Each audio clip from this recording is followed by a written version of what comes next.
So I hope you all had time to chat with each other and meet somebody new. We're going to get started. Just so you know, the restrooms are over there. Snacks are over there and over there. I should have 4 pounds. So over here. And there is coffee, Keurig coffee in the hallway, in the lobby. That the hub is generously provided. So if you feel like you need some coffee, that's where that is. I want to thank you all for coming to the North Mesa Community Voice meeting. I'm Pauline Martin, your chair for this year. And I'd like to start with the Pledge of Allegiance. And Mr. Trask is going to lead us. I pledge allegiance to the flag of the United States of America and to the republic for which it stands, one nation, under God, indivisible, with liberty and justice for all. Thank you so much. So just as an introduction for those of you who don't know what the Voice is, North Mesa Community Voice, we are a nonpartisan organization that informs the public on issues affecting the North Mason community, which is why you're all here tonight, which is why we're here. The Voice provides a forum where individuals can, with respect and civility, share information and discuss the issues of community concern. I'd like to introduce the board members that are here, which is myself, and Susan Ott.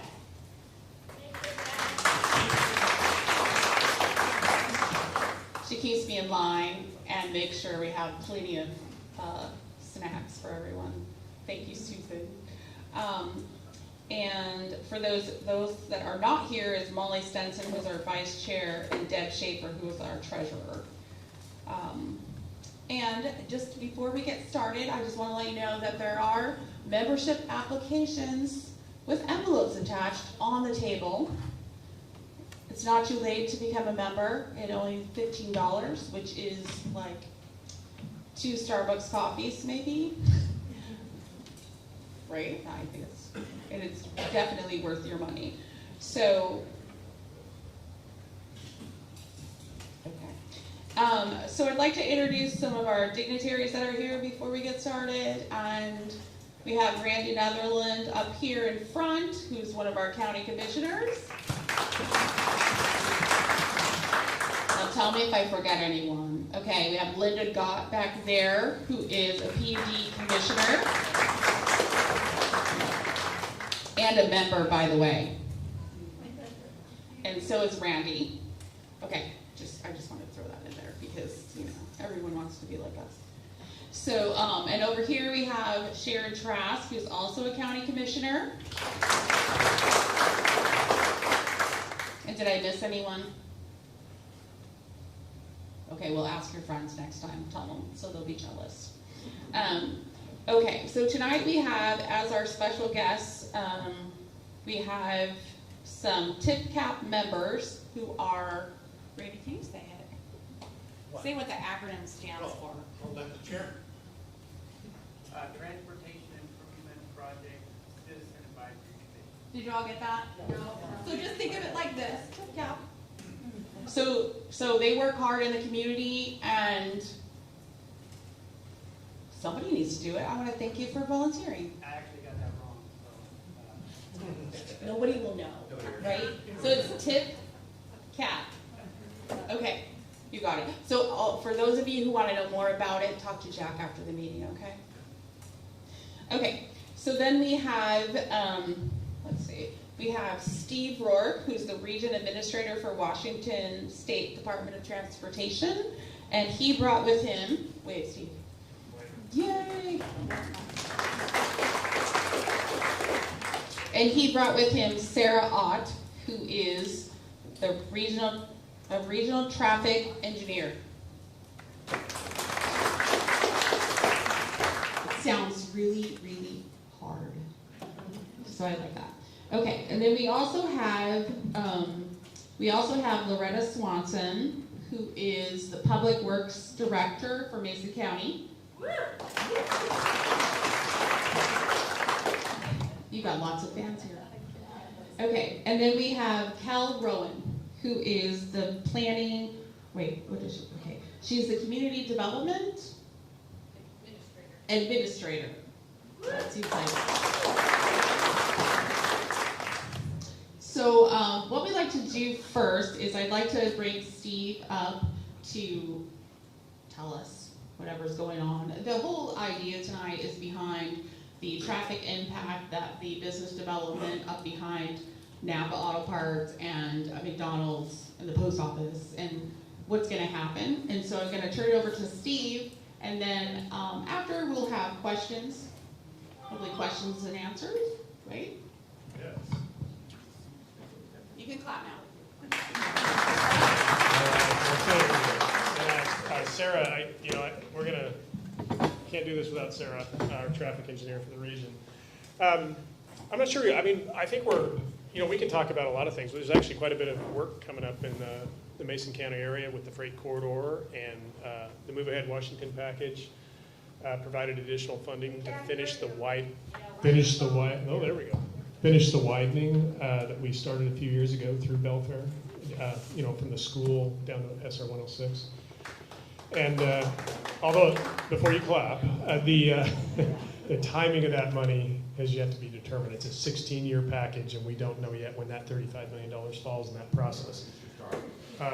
We're talking about it, that's right. And we got a good blueprint for success on how to do that. So, but it will come with if you remember, there were a few traffic interruptions. It'll be similar.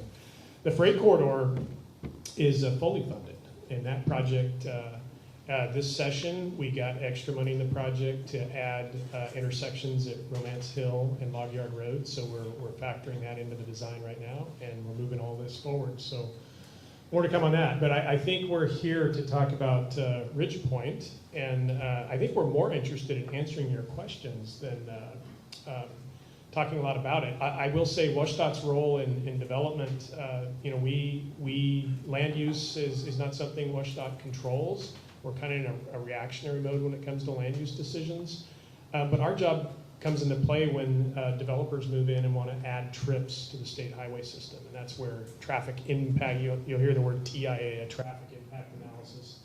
That's when we look at the trips on the highway before development and the trips on the highway after development. And there's certain rules under the Growth Management Act and the SEPA process, the State Environmental Policy Act process. When certain thresholds are reached, we are allowed to require mitigation. If those thresholds are not tripped, then we can't ask the developer to do mitigation on the state highway system. And in the case of Ridge Point, and I'll get the facts wrong, Sarah will get them right. The delay, the way we look at it impacts intersections, we call it level of service. Just think of it as the amount of time, it's the amount of delay time it takes to make all the decisions you need to make a movement out of an intersection.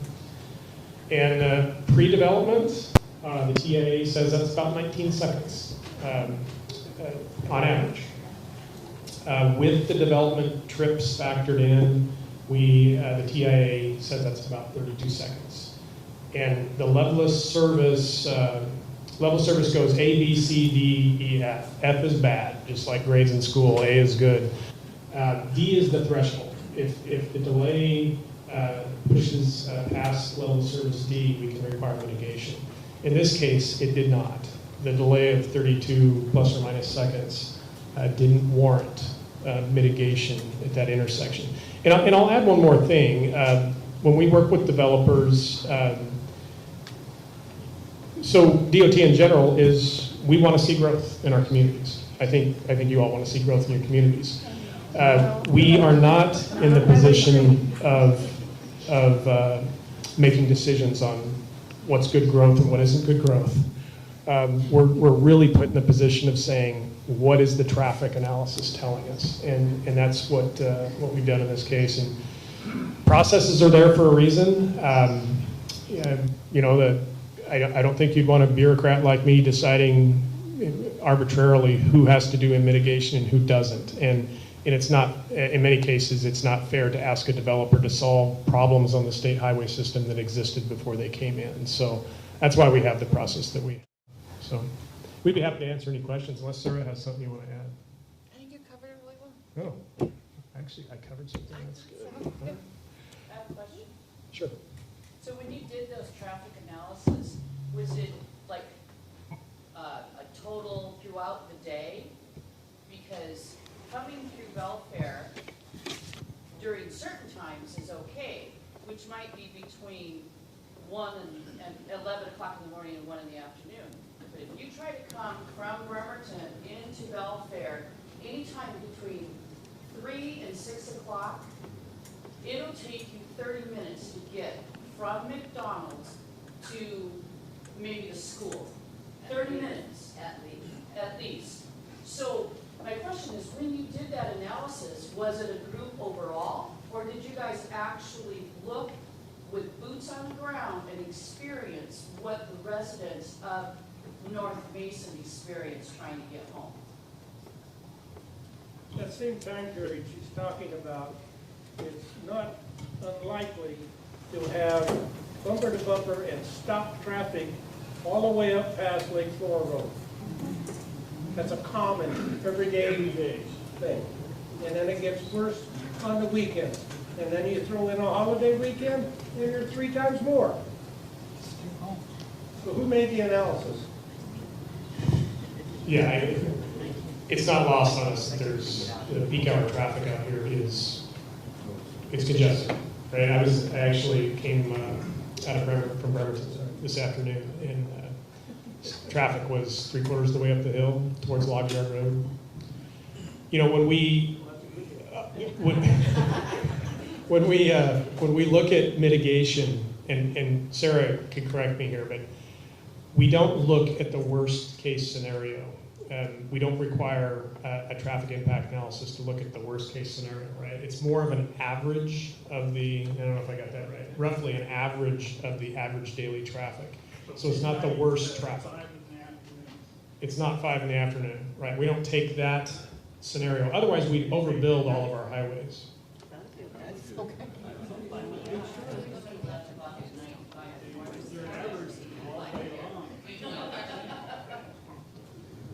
So we do look at the PM peak hour, that afternoon hour, we do look at that. That is what we looked at for this analysis. We just don't look at the worst day of the year, the worst holiday of the year. That's not, like Steve was saying, we don't want to overbuild our system by looking at like a parking lot at Christmas. That's the worst parking you'll ever see of the year. Not every store is going to have that amount of parking. Just like a road, we don't build for that worst day of the year to make sure everybody can travel very best on that worst day. But it's just not holidays. It's every day. It's every day. It's just worse on a 3-day weekend in the summer. But it is every day.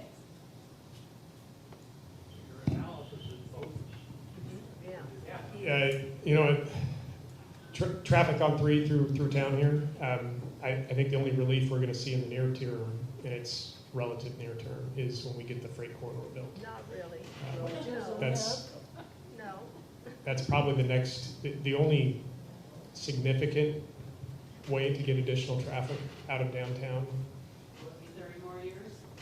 No, you know, we've got to revisit some of our environmental work to move it forward. But I think don't quote me on this, please, but 2026 go to construction.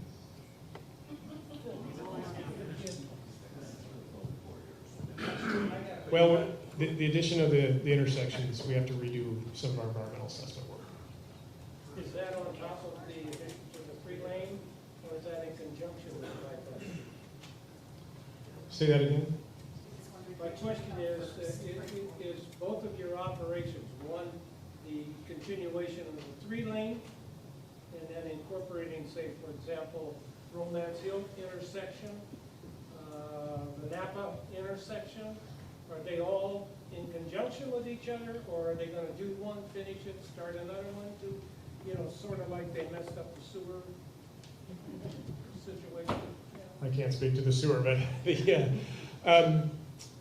So the Move Ahead Washington has $35 million for widening through town, extending. So we widen basically down to the I believe it's the elementary school.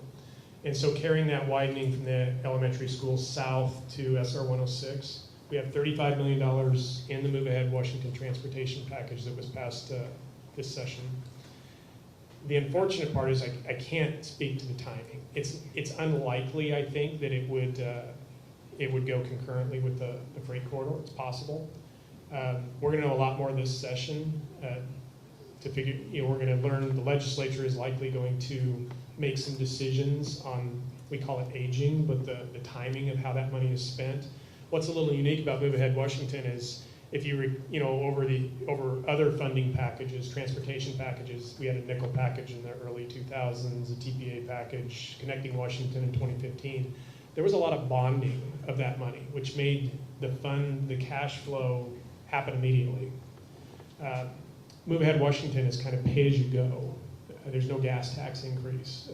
It's funded in a different way. So the list of projects over the 16 years, it's a 16-year package, that list of projects, they can't all go on day one. The decisions are going to have to be made on how to meter the money.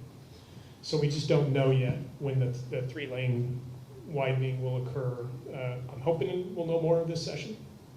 So I can't really answer your question, I'm sorry, but I hope that helps. Is that 3 lanes supposed to make the traffic better for the schools? That's what I want to say.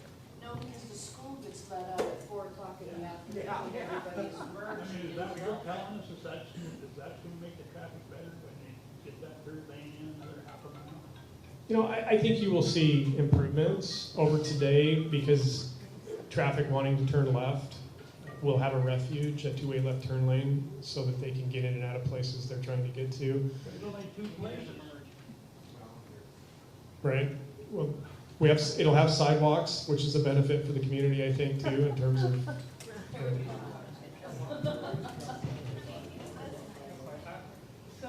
Will the intersection of 106 be improved as part of that project? Don't know the answer to that. We haven't picked up the design yet. I would imagine, channelization might change some, but we haven't designed it yet. No route. We'll do an intersection control evaluation, I'm sure. Yeah, so speaking of that, we don't know, when we get to that design, if, so the way washout works is if there's a change to the channelization of an intersection, whether we're gonna widen or we're looking at something that would really affect the intersection, then we do what's called an intersection control evaluation, which means we're going to evaluate what that intersection control should be, looking holistically at all the factors, safety, operation, transit, ped, bike, right of way, like the feasibility. Let's look at all the factors that matter and make an informed decision. So that's really what we would do. So I don't know right now if it would stay a signal, if it would be a roundabout, or what it would be. We would look into that. Do you take into account car accidents? Because there is at least 1 accident every week coming out of McDonald's, somebody getting T-boned. Are you taking that into consideration? Well, with the 3-lane project at 106, yes, intersection control evaluations do look at safety, but yeah. I understand that apartments generate about 1.2 trips a day. Permanent homes, more like 1.8. Talking 300 units up there, that's almost 500 trips a day. Eventually, they're all going to be funneled through the McDonald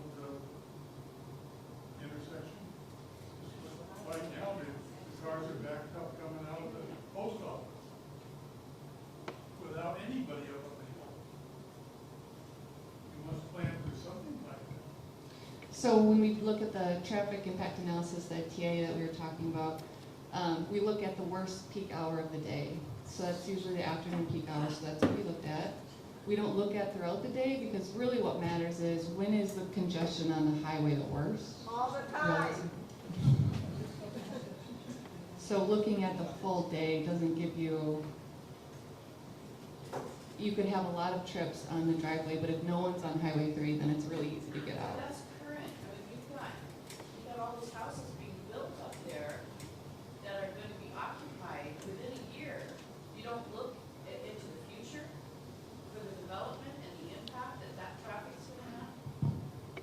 we do, and that's, so the traffic impact analysis that I spoke about earlier, there's no question the delay, the time that a motorist would be sitting at the stop sign there, it's gonna go up.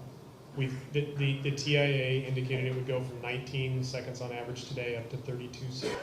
Is there going to be an entry and exit above on the other side of the overpass? So just through the McDonald's parking area. All of those people are coming out there.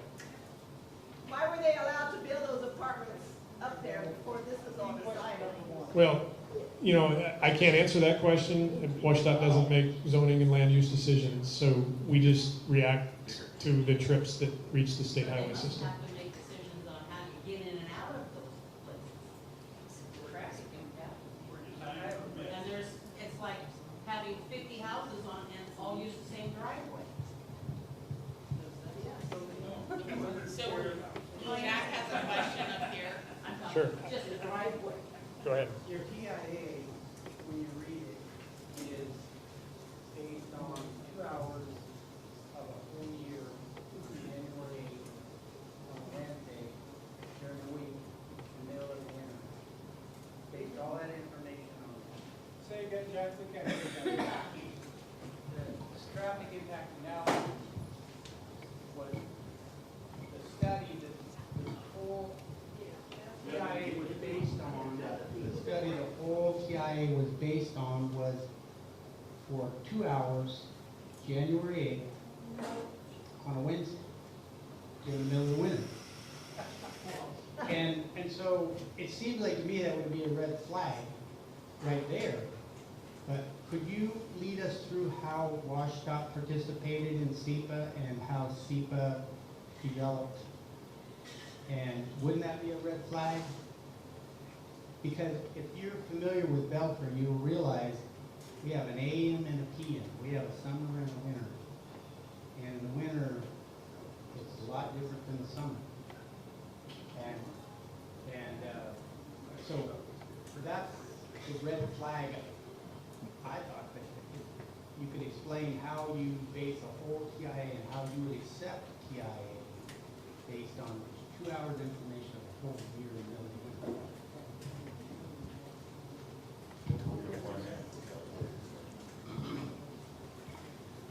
Yeah, good question. So it goes back to what we were talking about. We're not going to design for the worst day of the year. And January represents about an average. It's really an average of the entire year. That is what the data. That's what the data. We have data collection on State Route 3, and January it's a permanent traffic counter, so it collects every single day of every single year. In January it was representative, so we felt like that was a reasonable acceptance. Judy? What 2 hours is that? What time during the day? It was the afternoon. It was that afternoon, evening peak. I'd have to double check. It was that way. So I would also like to know what you know about the SEPA process and how that all occurred, because I personally don't remember anything. Again, we didn't hear all that, Jack. Could you repeat the question, please? Yeah, I would like to know how WashDOT was involved with SEPA. I did not, I'd like to know how that all went down with WashDOT, because I never seen any advertisement. Could you explain what that is? So I can, let me know if I get this wrong, Jack. You're asking what was WashDOT's role in the state environmental policy, SEPA involvement? So we review, we provide comment on the SEPA, but so that's, land use decisions are not WashDOT's to make, so we're not the lead agency for SEPA. We just comment on it, if that makes sense. And we review the traffic impact analysis, and we weigh in if it triggers a requirement for mitigation. That's our role in the SEPA process. What year was that then? The January 8th, the 2 hours on January 8th, what year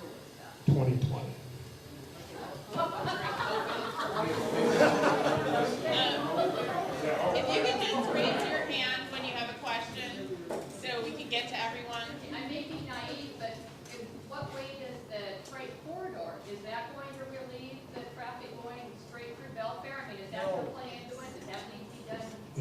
Yeah, it'll make a significant difference on traffic through town.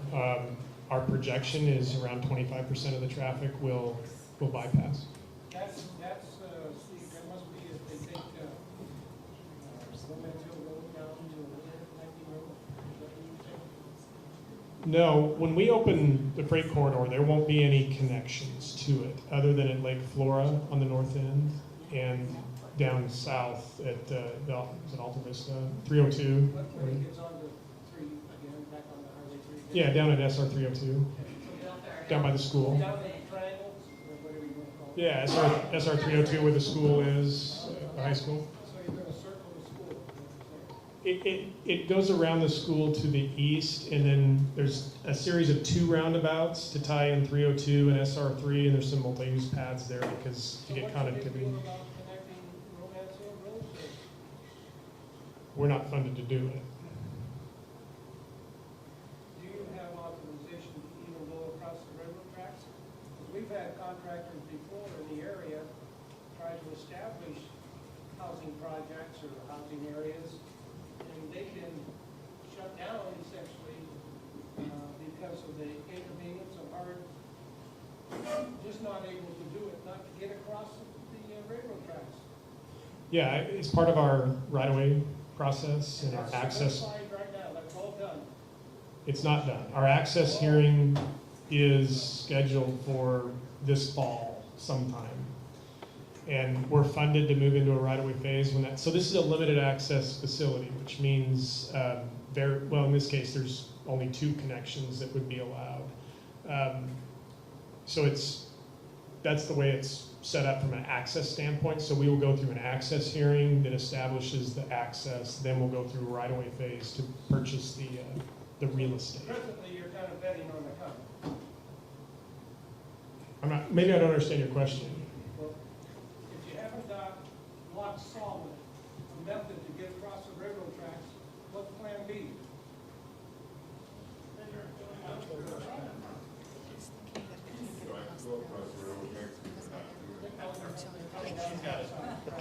I can feel this one. Okay. Sorry, sir. I think maybe I can field this particular question. So the state has the freight corridor project. They are doing the design and construction for that. For the connections to the freight corridor, that is the county's role to provide the design for that. And so what we've been doing to that end is we've developed a preliminary design to connect up Romance Hill. We've got an alignment. We have met with the Navy Railroad about securing the right-of-way. We've lined out the permit process and what is needed, and we've had every indication that a crossing would be allowed and permitted. And we've got a ballpark lovely price tag for that as well. It will take about $1.5 million to construct a crossing, just the crossing. So that's getting all of the safety features still to be decided. So at least we've identified it, and we know that what the alignment would be and what the crossing would cost. So we have a question here, and then did you have a question? Let me ask you a quick question on that. Basically, what you just said, cutting to the chase, is the right-of-way for the entire bypass is already approved. Yes or no? No, not at all. Okay. No. I think that's very important to the people in this room to realize that the government's going ahead with things that they don't know that they can finish at this point. The access hearing may go wrong, and the whole project is down. Is that a possibility? I'm going to put this one back over to DOT because Okay. that is a DOT question. Thank you, Loretta, for bailing me out on the last question. That was good. I wasn't tracking. To answer your question directly, yeah. I mean, if the access hearing doesn't go according, we will have to adjust. That's why we do an access hearing. It's a formal process. We want to make sure it passes muster with the public. Once we, assuming we get through the access hearing and access is agreed to, then we move into our right-of-way phase. And that's where we're negotiating to purchase real property. And, we have a well-established process for doing that. It involves, appraisals and negotiation with property owners. It'll take some time, for sure. Is eminent domain a possibility for that right-of-way project also? It's always a possibility under, we buy property under something called the Uniform Act, which is a federal process.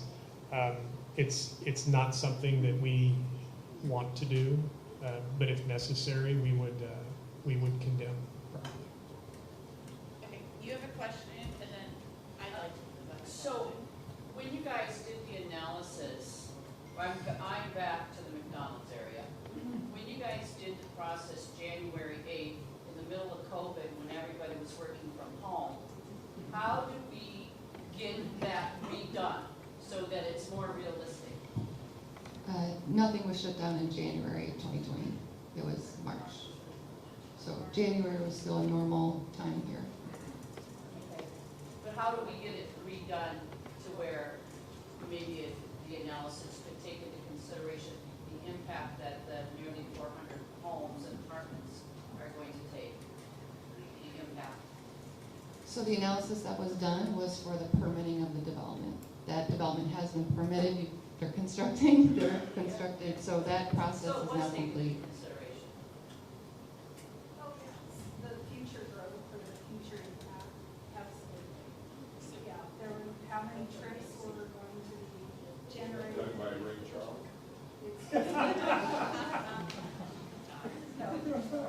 No, it was performed by a very respected firm that does this day in and day out. Sorry, I have a question. So, and it's not just McDonald's, there's the post office, the bank, there's another apartment building back there, there's an office building. So the employees and customers of all of those businesses, plus the added development, is there only gonna be one way out? No, I know the one by the apartment building, but I'm talking about for the development. So so I work up at the bank, and so they either come out the McDonald's or they come out the other one. Either way, you're battling traffic from across the street, the vet and the car wash and all that down there, plus the gas station on this side, plus the other businesses that are just right next door. So and plus the traffic coming in, down, and up. So we sit there more than 19 seconds. Yeah. Pretty sure, because I did twice a day. Definitely. So is there gonna be like a reduced speed, or is there any kind of plan for that? Because the people who are coming into Belfair are moving pretty fast, and sometimes they just do not wanna let us out. And vice versa. So is there gonna be some sort of plan there to keep things moving? So there's a few questions there, so No. could everybody hear? So speed, access, I think were the questions, right, Pauline? Yes. So access, we would definitely work with the county. I don't think that there's any more plans for additional access points. Correct. So access is what it is today, it will be in the future. Speed is something that we will look at. We can commit to doing that. We will collect a speed study that looks at data, it'll look at crash history, it'll look at the context of the corridor and how it's changed. And so if it's posted 35 miles per hour today, if 35 is not appropriate, if that's too fast, then we can go through a process to lower it. But I can't commit to that today. We have to collect the data. We're a data-based agency. We're going to make that decision. 60 miles an hour, they still won't be able to go that speed. Yeah. Because everything's parked. Yeah. The biggest parking lot in Mesa. So when that thing opens, everything the way it is now, we'll then have another at least 800 cars coming out in and out every day. So At least. So how many actual places up there are there gonna be? Does anybody have a number? 394. 394 apartments? There's 250 apartments and 144 single family with room for expansion. Thank you.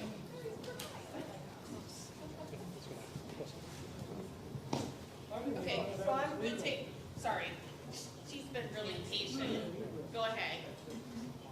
Did I understand you to say that 2026 was the earliest that welfare people could expect any kind of real relief? That's when it started. That was the time frame. I think I mentioned 2026 would be the likely construction time. Has anybody looked at any alternatives to the final location to get us through 4 or 5 years, such as a 3-way stop, a 4-way stop at the worst intersections? They work in other communities, and they don't cost much money.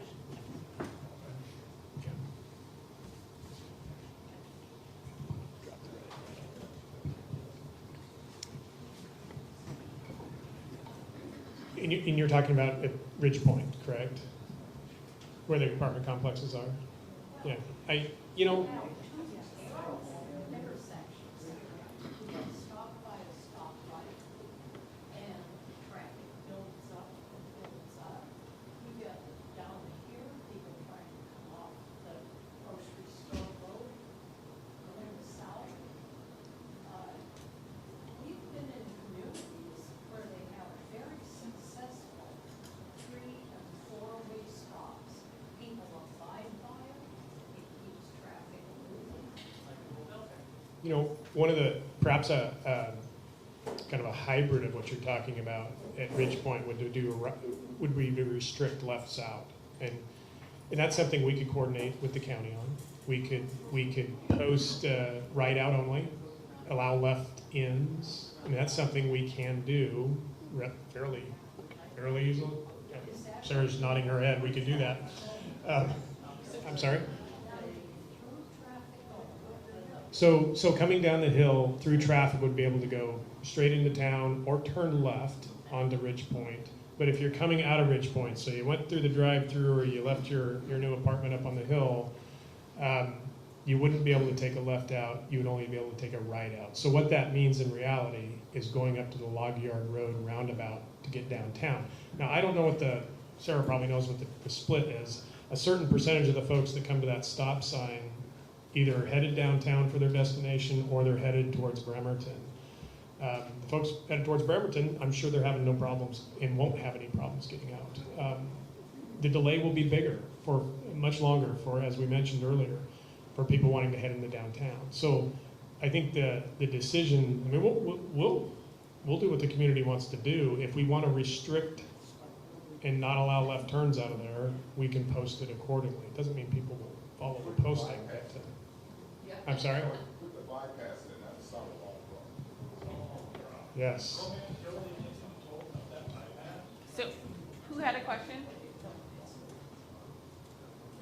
One more. Okay, you next. So, you know where 106 and Highway 3 come together.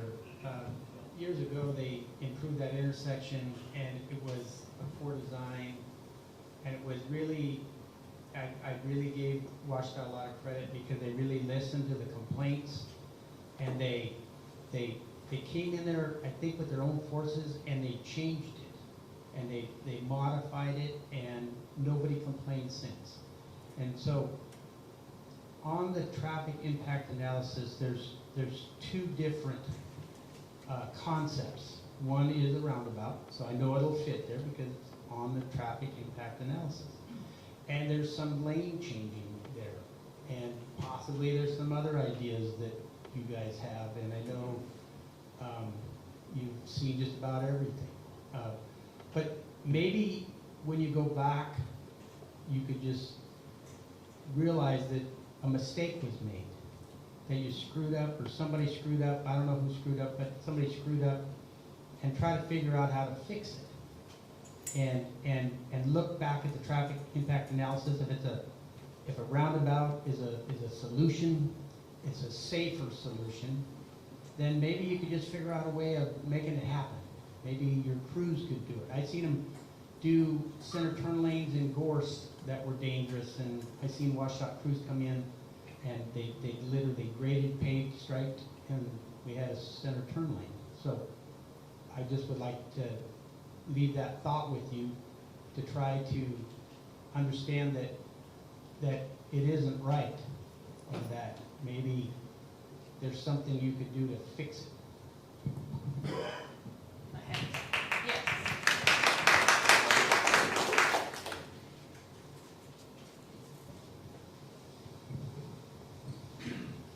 This won't take very long, but sitting through the day, it's not very, we can't be very encouraged with what's going on. Here's what I've heard. We protected, we assessed the traffic when the new development was going in, and we protected the worst hours for the first part of the week, so we didn't overbuild. That kind of logic in the past has caused us a underbuild the entire traffic through Belfair here. And you get to wondering why, because some of the places I'm familiar with, some of the construction that I'm familiar with, has been a situation, for example, if a church wants to expand their property, they have to have they have to amend the roads to get approval. Why did this developer not have to amend the roads to get approval to put up all the buildings? When Boeing put in their plants up in Everett, they had to build 20 miles of freeway. This isn't the first time. That makes me wonder if this builder hasn't filled somebody's pockets instead. Be insulated from that responsibility. I think you just said what a lot of people are wondering. Does anyone else have a question? I had a question earlier. Okay. I don't think I need to like. Okay. Usually. I'm kind of hearing about this traffic impact study and everything, and it sounds like it was just on one day.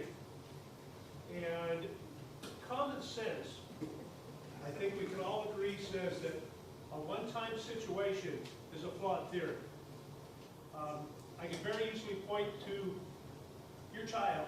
I don't know if you have kids or not, but say your child is a math genius, and they're acing all of their tests in high school all year long, but then they decide to change the rules, and they're only going to take the grade from one test, and it just happens to be the day that your child went to the dentist.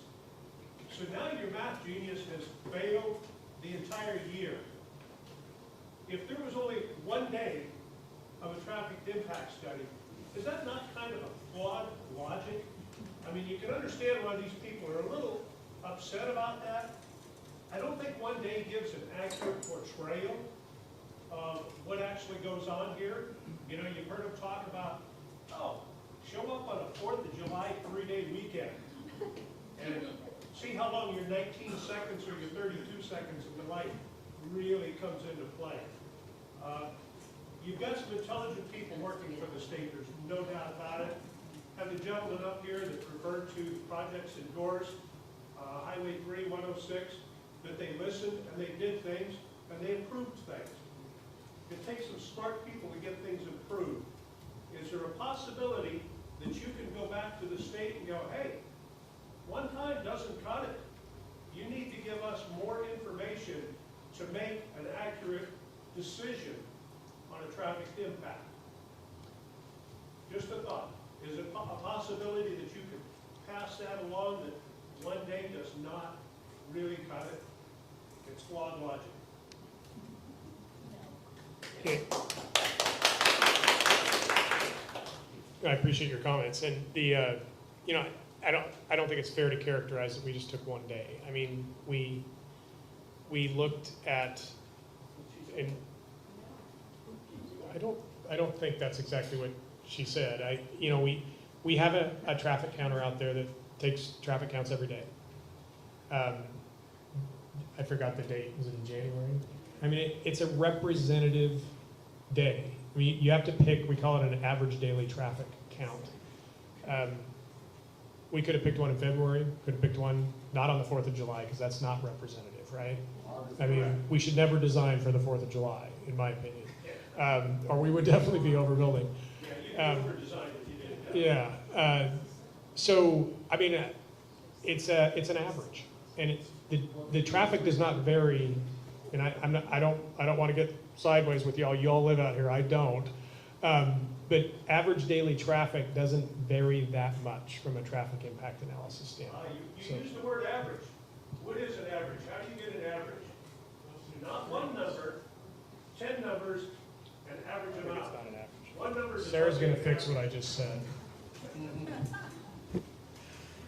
I think what you're trying to say is we should have collected in January, we should have collected in June, we should have collected in August.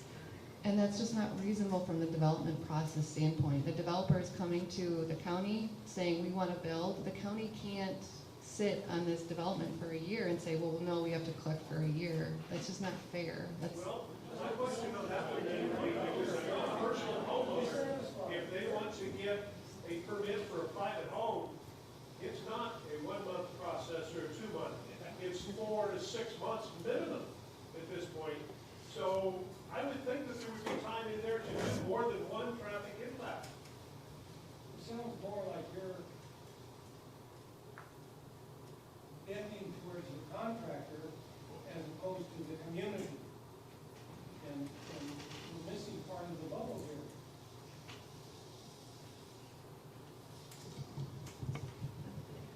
So we do a lot of TIAs for development. There's hundreds of developments every year that come in and want access to the state highway system. We don't do the TIAs. There are consultant firms that the developer hires. They're reputable.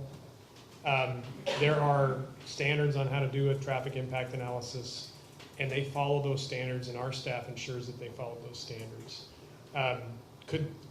I can't sit here today and say if we would have picked February, it would have triggered the LOS-D requirement that would have required mitigation. I mean, we looked at the traffic numbers they were using, and they're representative of the traffic out here on average. That's what we're trying to say. This is a TIA that was done like any other TIA for a development. And that's why we require them, so that we aren't arbitrarily making decisions. And you know, I'll say one more thing, and I'm not defending the developer. I mean, there's already a problem on SR3, the state highway system, which is WashDOT's problem. We're not funded to fix it right now. A developer, in my opinion, should not be held accountable to fix a problem that already exists today. That's why those thresholds are set. And in this case, the analysis showed they didn't trip the growth management and SEPA requirements to require mitigation. And we can't require them to do it if it doesn't trip that requirement.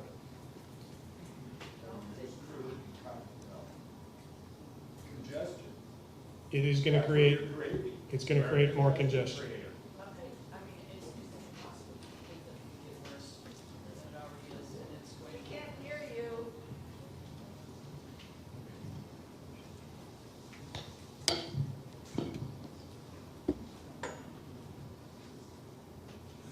I just made a comment that I can't even imagine it getting worse than it already is. And it's going to get worse with 500 more cars coming out of that intersection every day. I think that maybe you're hearing from the community here, and you're relying on an engineering firm that did the analysis for you. Maybe you need to go back, as we have stated, several people have stated in here, go back to them and say, I think you need to take another look here, because we're hearing a whole different. I mean, I could be doing a lot of different things this evening, and so could everybody else in here. We came here because we are so concerned about what is happening to our community, and you guys are listening to us. You're taking the word of some firm that probably doesn't even, in this area, they probably don't drive through Belfair, they don't experience what we're experiencing. So we are asking you nicely to go back to them and redo it. Take another look. I think what a lot of us are thinking, how did this happen? How can you, I mean, I'm a short timer here, but I look at that, and I drive through here, like all these other people are talking about. Is that all above the table? I'll just put it out there. I think that's what happened.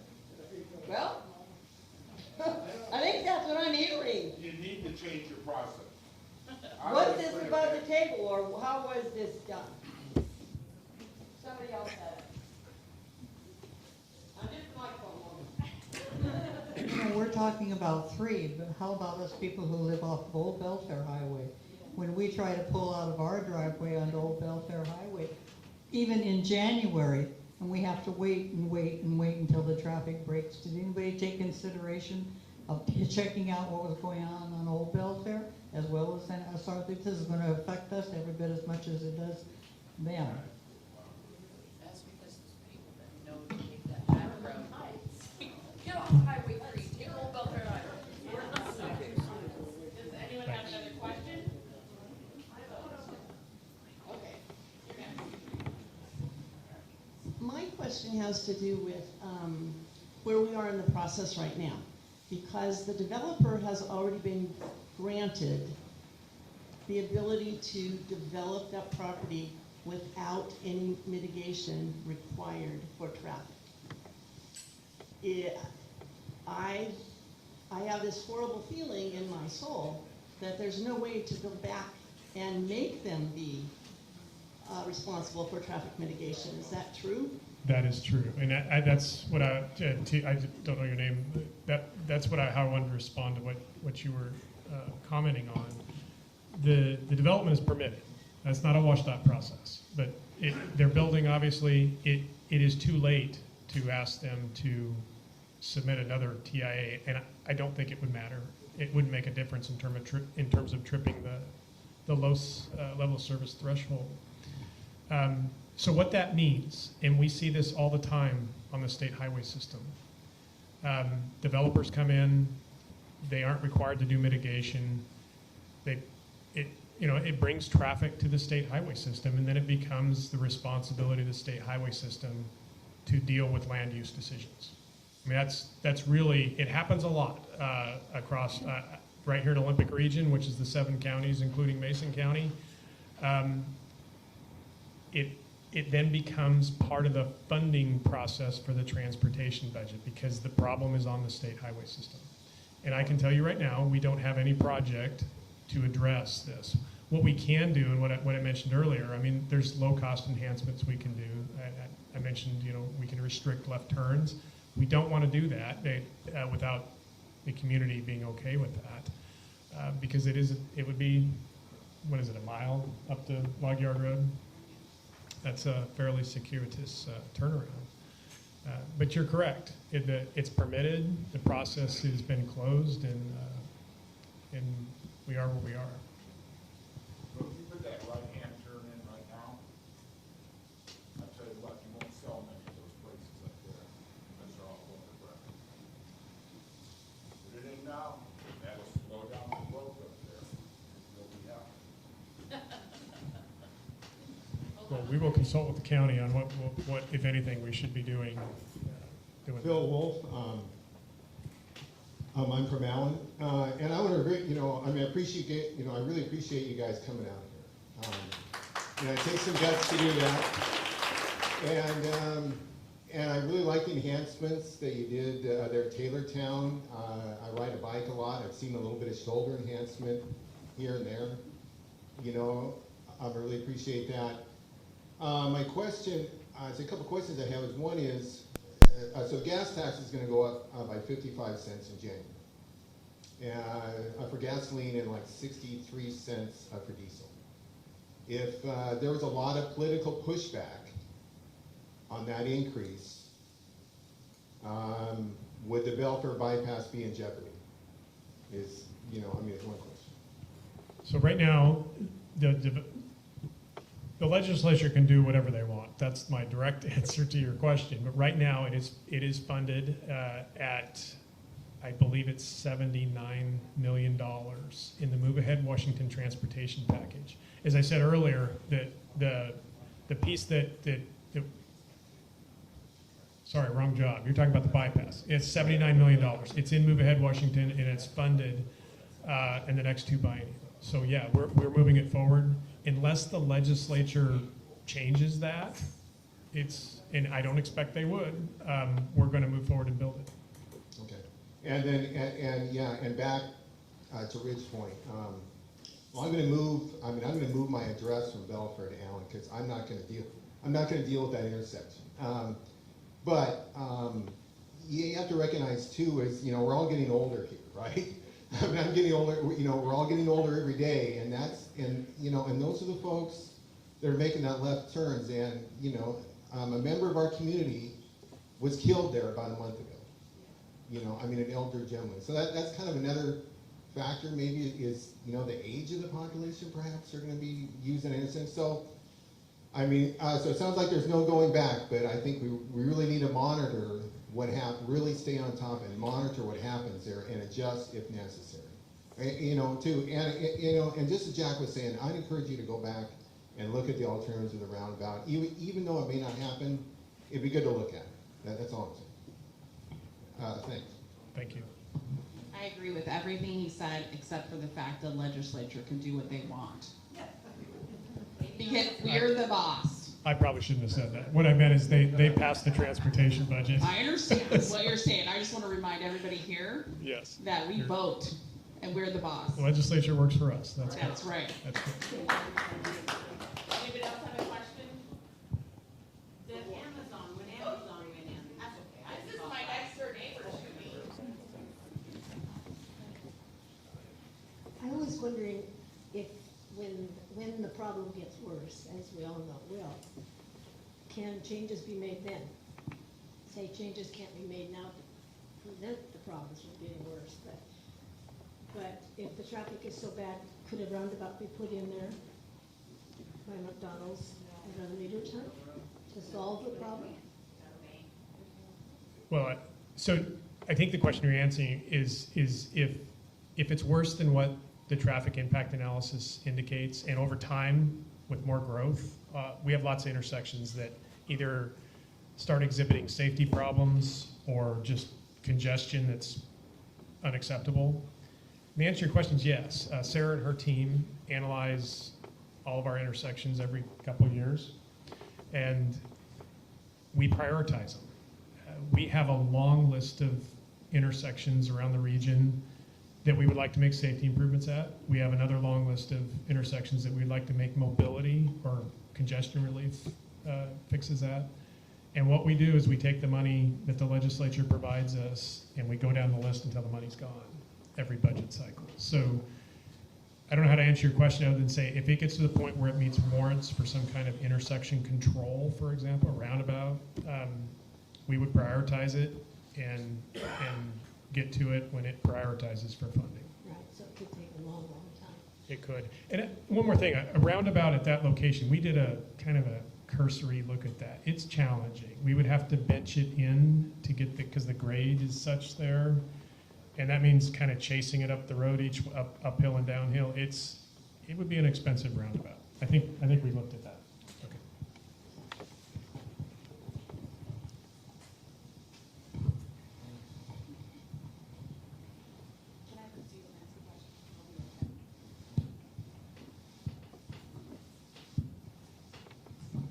Well, once again, thank you for being here, especially in the hot seat. So you were saying a lot of this assessment, traffic assessment. So I'm assuming those are the traffic counters, right? On the little bumpy things on the road, right? You're talking about the traffic counter? Yeah, the traffic counters. That's how you guys base your assessments? Is that essentially correct? We have those traffic counters that are permanently embedded in the pavement across the region that collects the average daily traffic, and we annualize it. For this study, we collected actual counts. The consultant collected actual turning movement counts. So they counted every single car that made a left through or a right. So somebody is physically there, because the way I'm kind of viewing this is your traffic assessments is all on paper.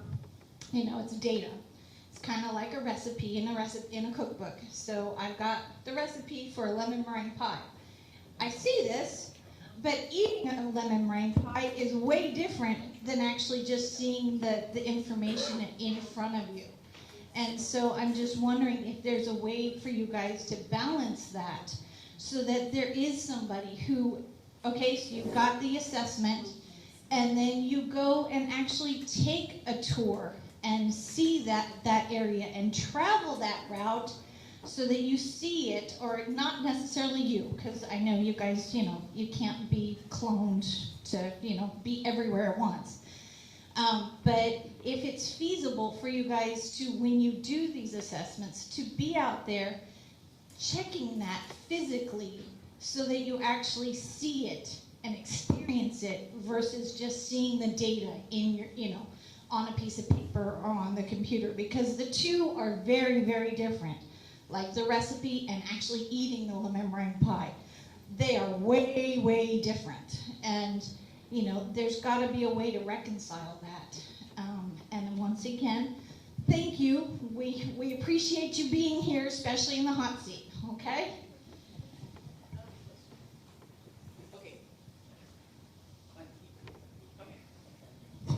So when the traffic comes down Highway 3 into Belfair, some of it gets let up when they turn to go down the North Shore. And then they continue south. And it's backed up from 106, the turnoff from 106. After that, it's kind of clear sailing into Allen. There is a delay between 106 and the traffic light at Starbucks and Safeway because of the school. And when the school lets out, they have a signal light there, and because of the way they widen the highway, people can't turn to get into the school parking lot, so they park across the street, and they constantly hit that light, which is automatically whenever they hit it, which stops all the traffic, so one or two people can cross the road. Those people cross the road, and then the next one comes and they hit the light. It really backs up the traffic between 106 and the light there at Starbucks. Has there ever been any talk about a sky bridge for the school so people aren't constantly trying to cross that street? Because that really backs up the traffic from the time school gets out, which is about 3:50, and then the school buses leave at 4, and then people, lollygag around until maybe 4:30, which is just a horrible time of day. So I'm not aware of a pedestrian bridge. I don't think that's in any plan. But what I am hearing you is that the signals are not coordinated when the school lets out. So that is something that I can take back to my team to investigate to see if that would. The challenge, what I will be thinking about is the spacing. If signalized intersections are too far apart, then it's very difficult to actually progress. But we'll look at it. But the way that light works at the school is they just have to hit a button. It's on demand, and then they stop the traffic so that people can cross the street. And then that person crosses the street, and then the light, two people might get by, and somebody wants to come back the other way, and it's on demand, and it stops again. So it's kind of a nuisance. But they have to be able to cross the street, otherwise our families will be killed. As Sarah said, we'll take a look at it. I would also, strategically win the money that's been identified. We've had Washington to 3-lane from the school south. That's probably a conversation we need to have with the community. Is there something we can do to improve that situation?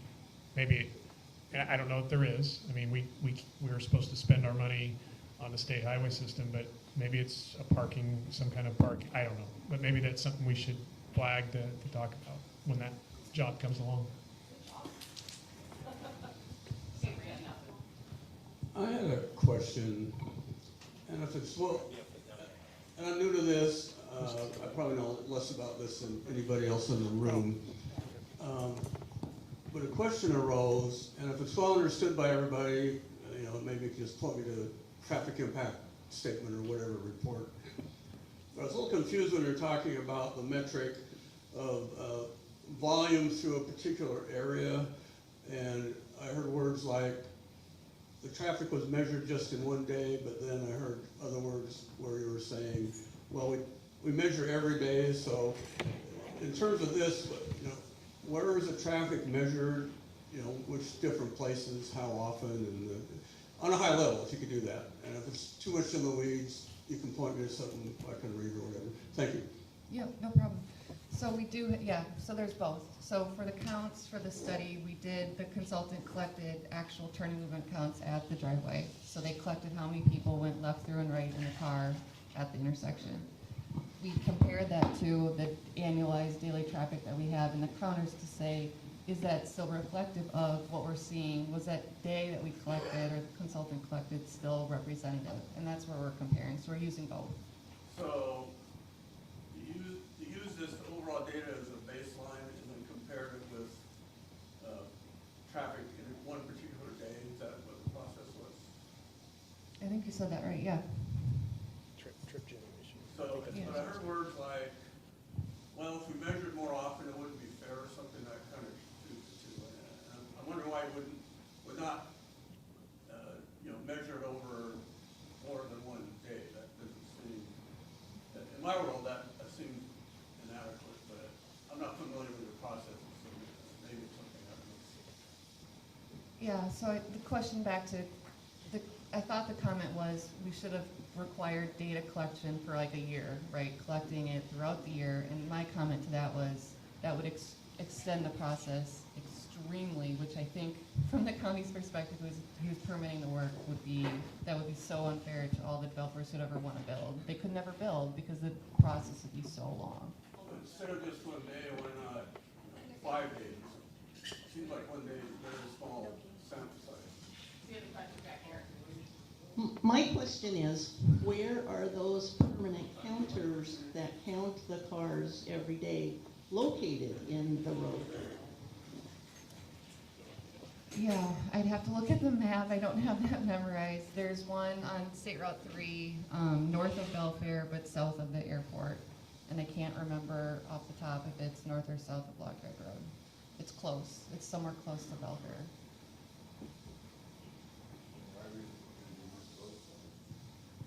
I can't understand. We used actual counts. Why didn't you use that? We used actual counts for the study. We just compared it to, was this reflective of what we're seeing? And the answer was yes. Yeah, I wanted to finish up. You're saying you measure one day compared to your baseline. And you're saying, well, we can't do it for over a year. That would be unfair, which sounds logical, but rather than one day, why not like 5 days? You know, different situations, different scenarios. It seems like one day is a very small sample size. I think what we're trying to say is we don't just arbitrarily pick a day. I mean, we look at that traffic volume number, and we look at all of our other data and say, yeah, this is a good representative number. It's not the highest. It's certainly not the lowest. It's a good representative peak hour number. That's what we're using, and it just happened to be that day. Could have, which is probably the day they were out there. I don't know. Yeah. So how do you know ahead of time which day would be the representative day? What moving parts do you look at to determine that? We look at a Tuesday, Wednesday, or Thursday. We avoid Mondays and Fridays. That's a typical week, just in general. We avoid major holidays. When the data collector is out there, is the restaurant closed? Is this closed? Is that closed? Is there construction? Like, they make sure that there's nothing weird going on. And then we compare that to say, okay, here's the data that we got back. How does that compare to the highway that we know about from our constant data collection? And so that's the process. So you throw out all the special days, I guess, and you pick a day that you're assuming is representative of all the, I guess, unspecial days. Regular. The special days, don't those impact what you're spending as well? I mean, traffic during Christmas and these other days, I would think would have an effect on your plans to whatever you're building there. Right, but if you design for that highest volume Christmas, let's say, let's keep using Christmas, The challenge then is, okay, you have all the capacity, you don't ever have delay. That's the other huge challenge though, is because now you're worried about safety. I mean, look at what happened during the pandemic. We saw nationally and locally and in the state, everywhere, when people stopped driving, the people who were driving drove really fast. Our fatalities went way high. The trend is terrible. We are going in the wrong direction. So adding capacity makes people drive faster and it makes the problems worse. I want everyone to go home safely. That's for the most high level, important. that's somehow dangerous. You think- So you're picking an average. Do you do anything like, maybe there's a distribution that maybe could be looked at? Like, here's the average, here's a not quite average either way, or do you do anything like that? You know, I don't think so if we would look at this like a normal distribution, I don't know where it would fall, but I'm guessing it would be pretty close to the middle of a normal distribution. It's an average day. Claudette, can I go first? So, my question is, we were talking a lot about the time that you wait and stuff. Were all of the new cars, say the house, they're gonna have 1 to 2 cars. Each apartment is gonna have at least 1 or 2 cars. I'm not, no lazy, but, was it factored in these new cars and how much impact they were gonna make?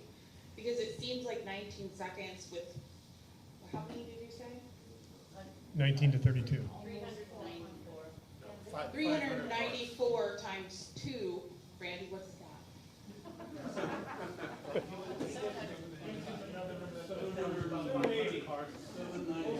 See, Randy loves math.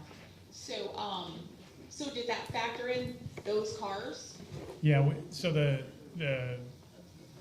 consultant did the traffic impact analysis. The process is you look at the trips today, and they go through something called trip generation. It's a planning process because they haven't built it yet, right? So you have to, they have good models to predict how much traffic is generated by a supermarket, in this case a housing development. And those factors are applied and we come up with a future number of trips coming out of this development. So it's the difference, when I say level of service and the delay, we're talking about the 19 seconds today versus the 32 in the future. It's taking those added trips from this housing development, adding them to the current trips, and that's the total, the future total, and that's where the extra delay is coming in. They don't all come out at once, right? I mean, the model, I'm not sure, I've never done one of those models, but the models, they're pretty accurate. Well, if they're working, they're leaving in the morning at a certain time, and if they're coming home, they're coming home at certain times. Sure. And if they don't leave home, well, that's good. Yes.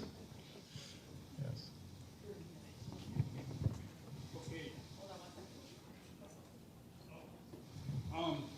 Are they considering making it so you have to come out of the post office or McDonald's and take a right, go to the turnaround and come back down for everybody?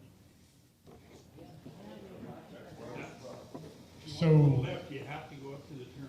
No, let me be clear, right now, we are not planning to change anything other than the stop condition. We are planning to spruce up the striping out there. I mean, we're open to community input here.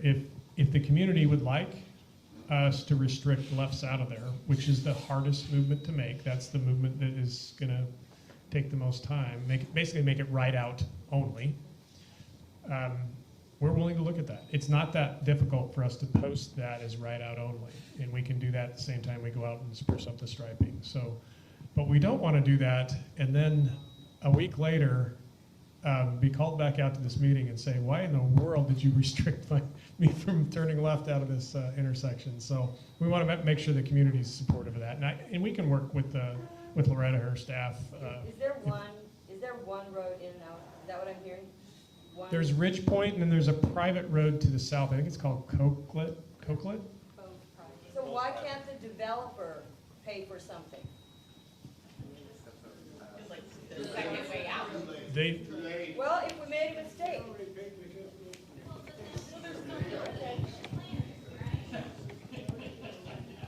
we get that, let's do a sewer system there.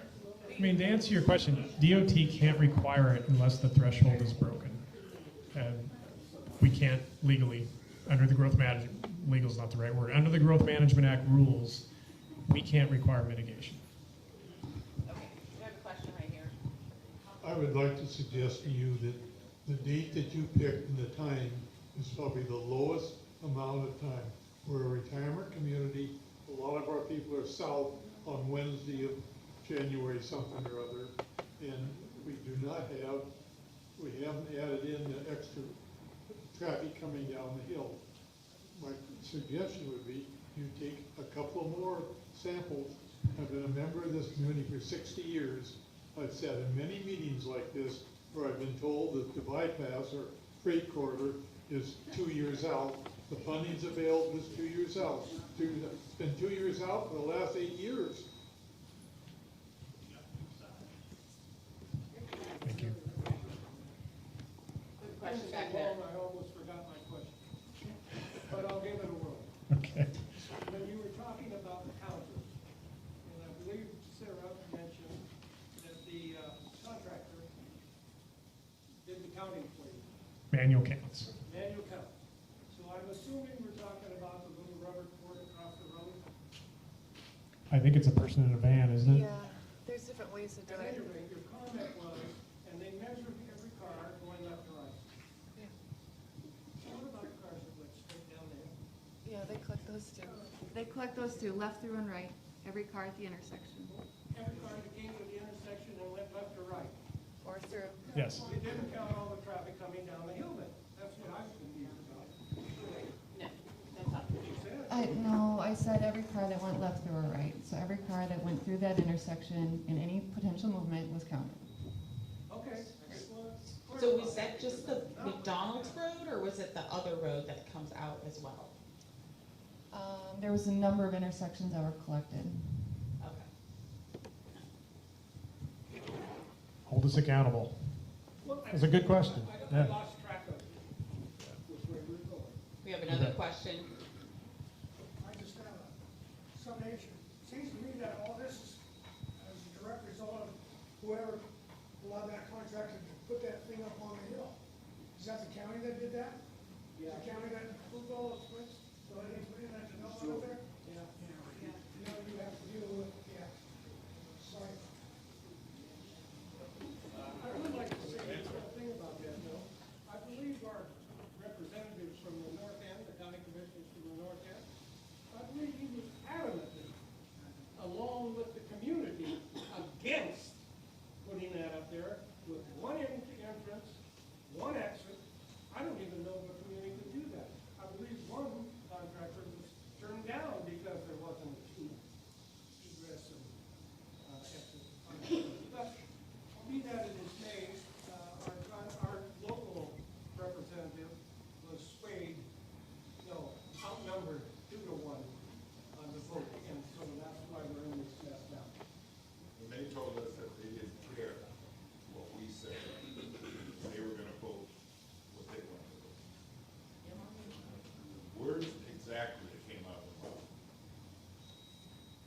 As a community, we're very leery about folks like you coming and giving a pitch.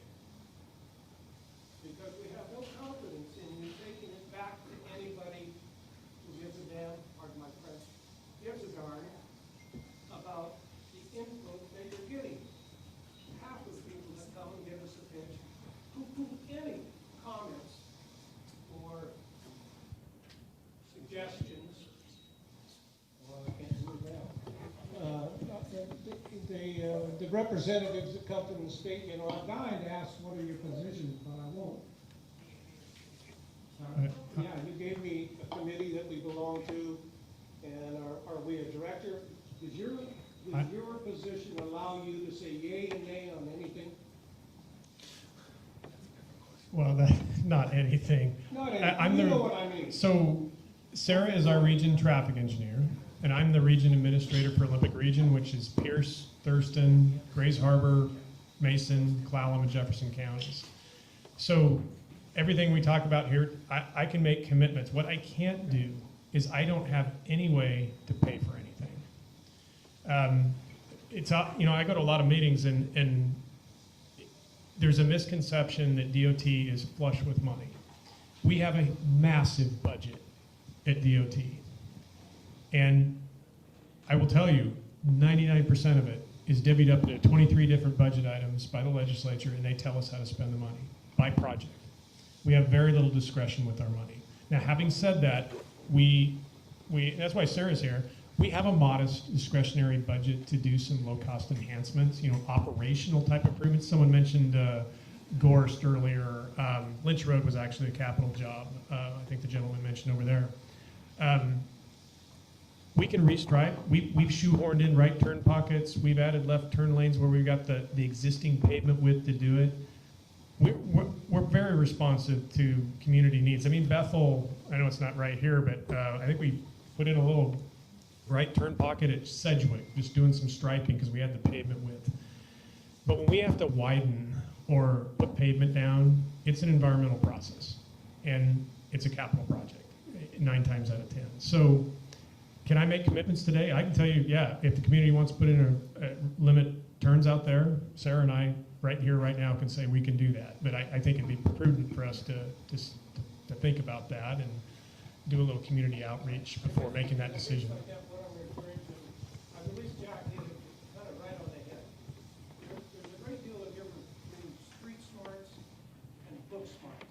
And sometimes we get tied up in the street smart or in the book smart, and we don't think street smarts. Jack mentioned, wasn't there a red flag when some of these data points that you look at come to fruition? I mean, my golly, where's the logic? That's all. Just where's the logic? Sorry to take up your time, folks. Thank you. Any other questions? I have one. Yes, sir.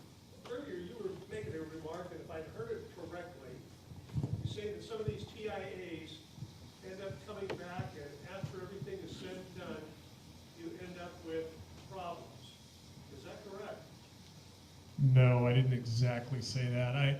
I think, so let's say a developer wants to go in, and that development, as is the case here, doesn't trigger the threshold for mitigation.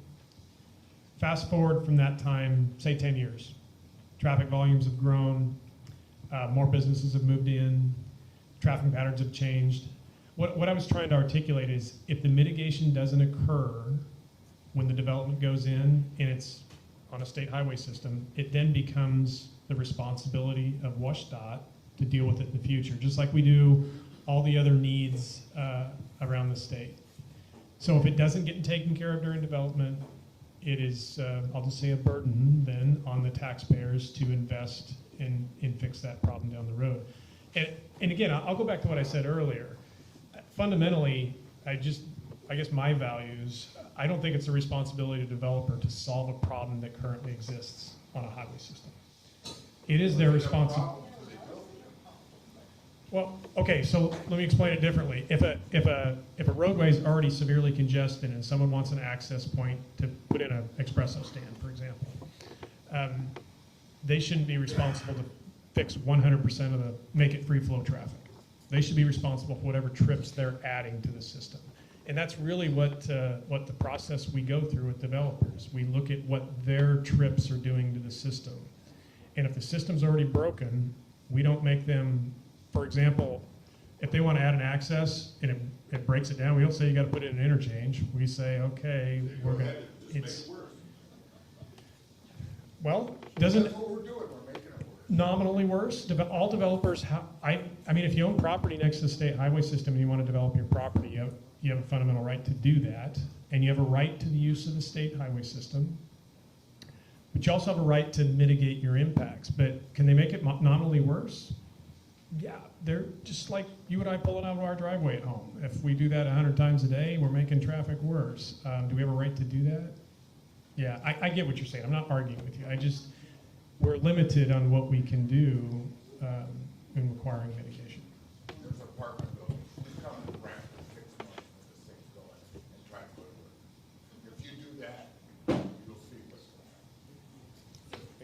my question isn't really directed at you. But what is I think people are interested in, because of the development, like, what is the process for them to get the approval to put in that development? Like, what do they need to do? I mean, it's county stuff, right? That's not our process. Okay. So in 2004 is when the Belfair Urban Growth Area was first established, and that's when the boundary was drawn that this is going to be an urban growth area, and it's going to allow higher densities than the rural area. And so the location where both the apartment complex and the subdivision are now going in, that was zoned since the 2004 time period. And, but of course, as we know, hasn't been a lot of growth in Belfair until just recently. And there's this slow march westward. You know, I grew up in Edmonds, and I remember my parents going to their friends in Bothell, and there was no Alderwood Mall there, and it was very easy to get there, and that's incredibly different now. I also, commuted from Olympia up to Tacoma for 5 years, and traffic got progressively worse.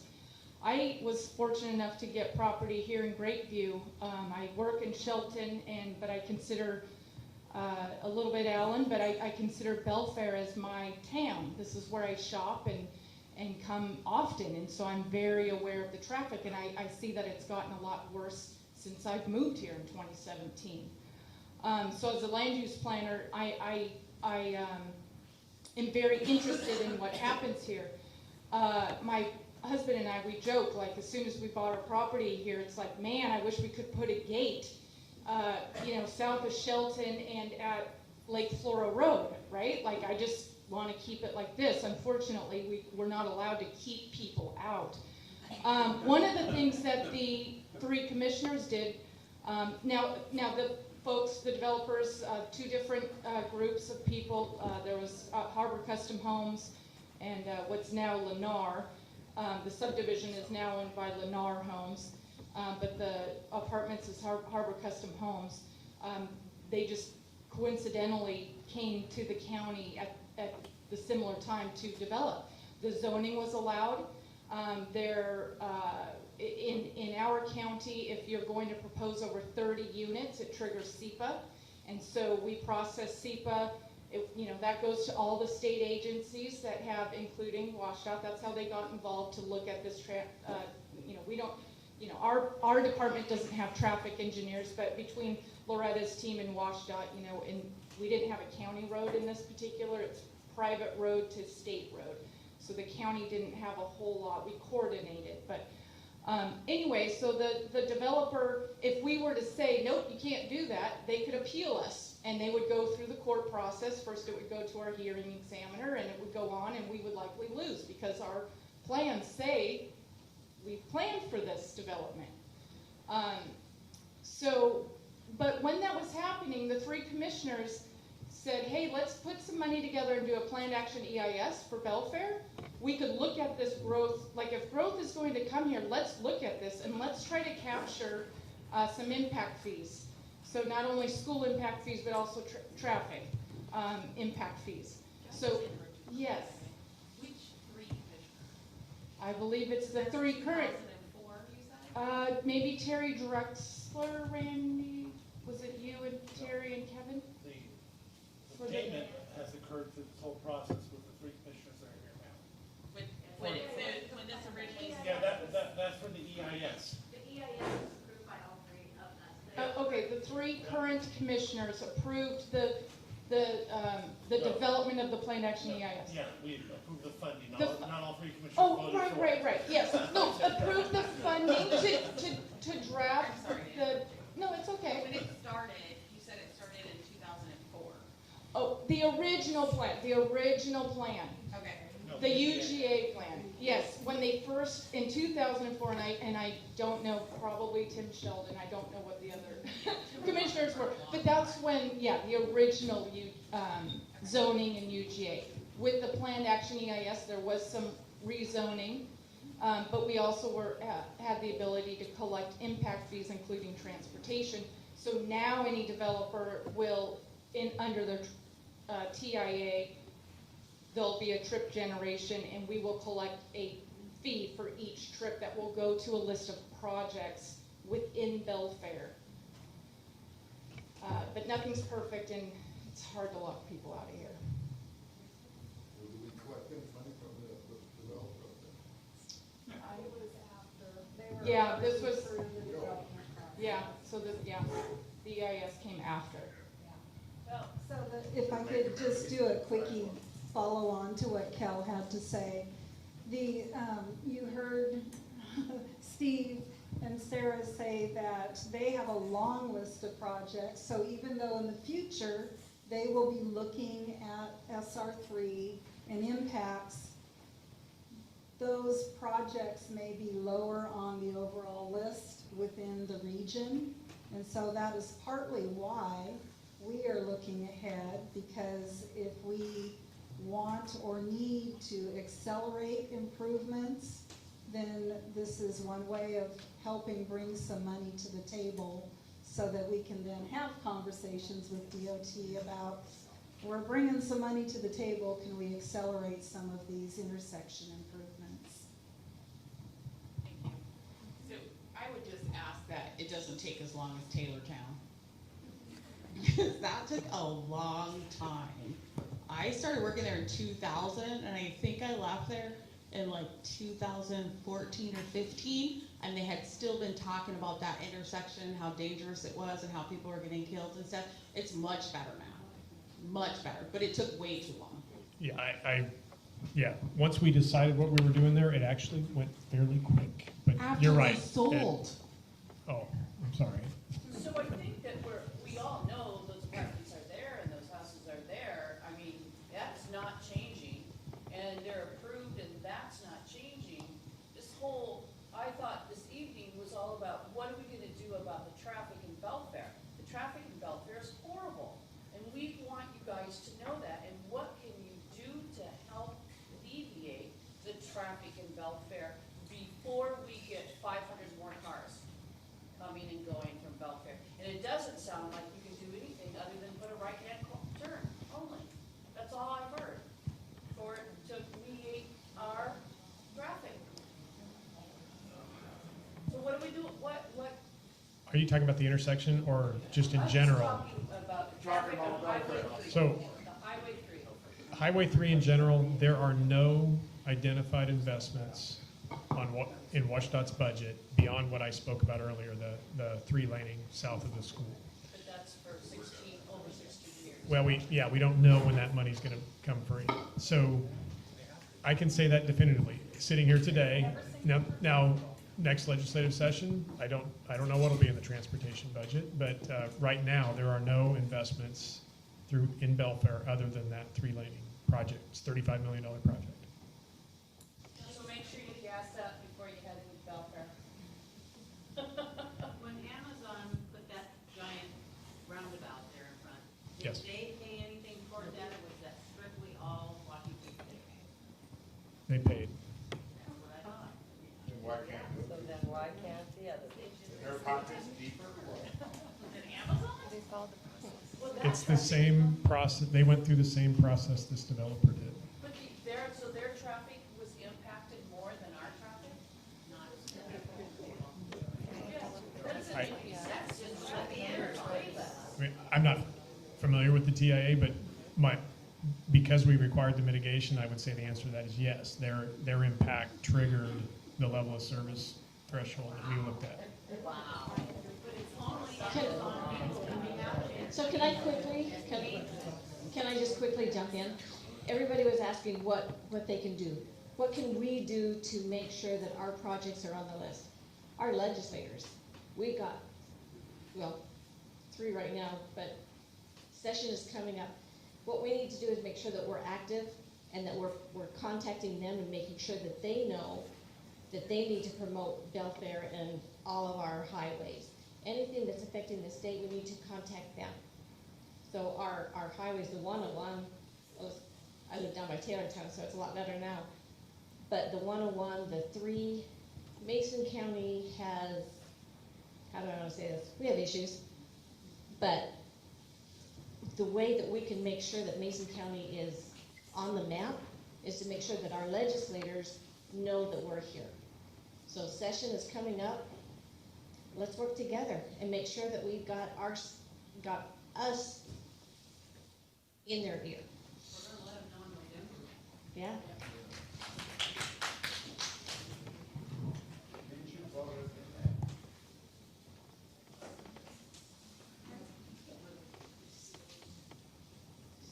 So Susan.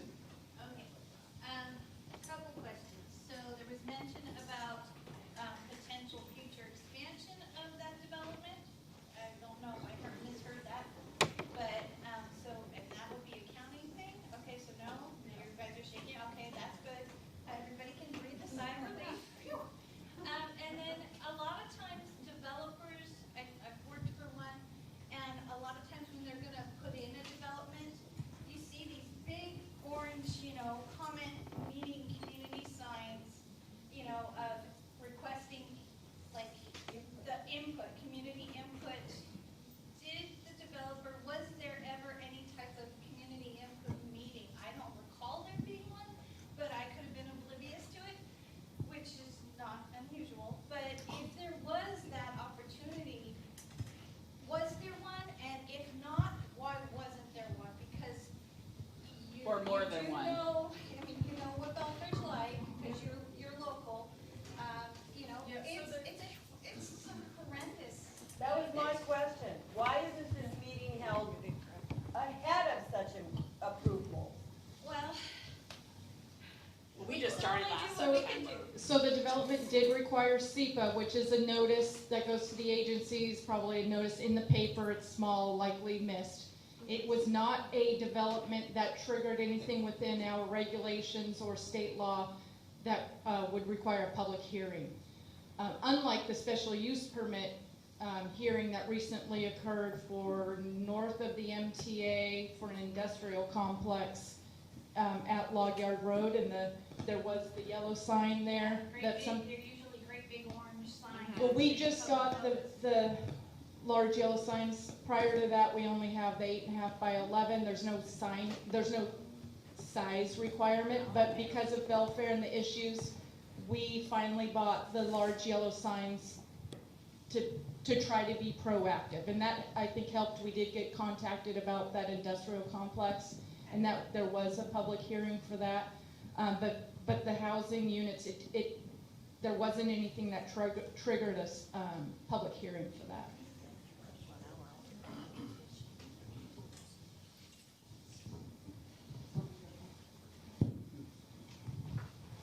Is there any way the developer up here could be forced to get an easement across the railroad tracks, so all that traffic there comes out on the traffic circle up there, Log Yard Road? How about instead of encouraged? Encourage it, well, whatever. Is there a way, has anybody looked at that? So that was a condition of the approval of the project, that they secure an emergency access. It's not a everyday routine, but it is an all-weather emergency access that will allow for emergency responders to come in that way. Or if for some reason the access were blocked out of the development, it could be a way out for the community, again, in the event of an emergency. Well, it's... The railroad tracks, so don't you have to have, there's restricted access to crossing those tracks? Absolutely, yes. So how, even if you have, what is it, about once a year, we have a major accident, Lake Flora, Sunny Slope area, and what does everybody have to do? They have to turn around, go back all the way to Gorst, and then come down Old Belfair Highway.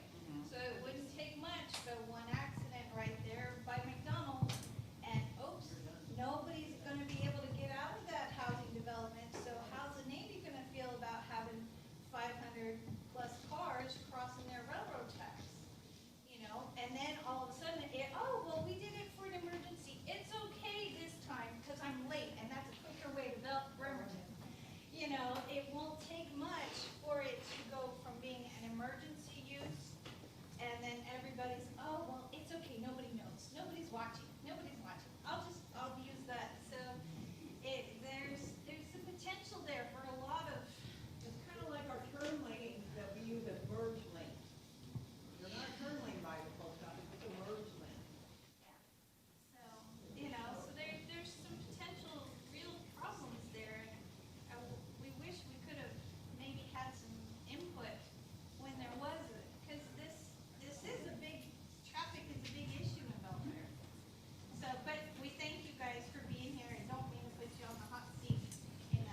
I say ditto to what Susan said. We really do thank our guests for coming here. It's not an easy discussion, but I do think it's important. And I really appreciate your input and your being here, because I think that's what really shows our guests that we care about our community and that we're interested in what's going on, and we can be involved. And like Sharon said, I think it's up to us to contact our legislators. They're all on the website. And really start talking to them, because North Mason is important. We're important. Our businesses are important. Our homes are important.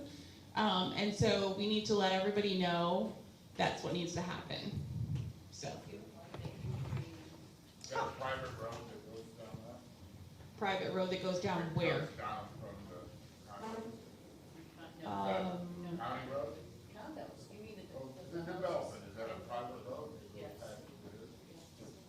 I just see the bulldozers every day. We I put don't toll know road what down. it is. Ooh, toll road. Never goes away, just like the Narrows Bridge. Well, Pauline, thank you for having us, and have us back anytime. We appreciate it. Absolutely. Thank you so much. And again, if you enjoyed yourself tonight, help us out, because we support the hub by they let us meet here. We pay them a nominal fee, which our budget is a lot, but we do really appreciate it, and we want to facilitate more community meetings like this. So if you have an idea of what you want to have speakers about, just let us know. Okay? Thank you again.